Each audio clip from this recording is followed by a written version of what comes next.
not listed here, and we're going to get deep more next year, and you're going to see basic things.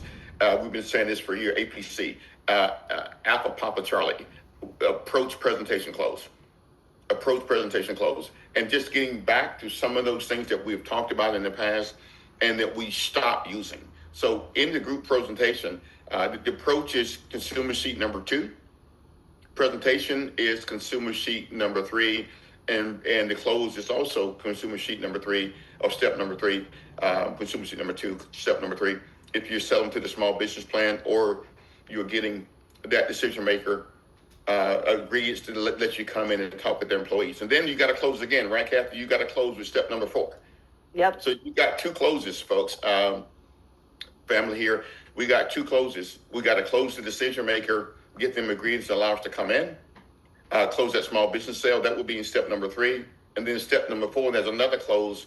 And I consider step number 4, Kathy, payday, because that's the only you get paid when you're doing group business, correct? Right. It's going back. So a lot of great things taking place. I know I have a couple of folks, I saw them pop on the call today. One was Mr. Ryan Ellison. Mr.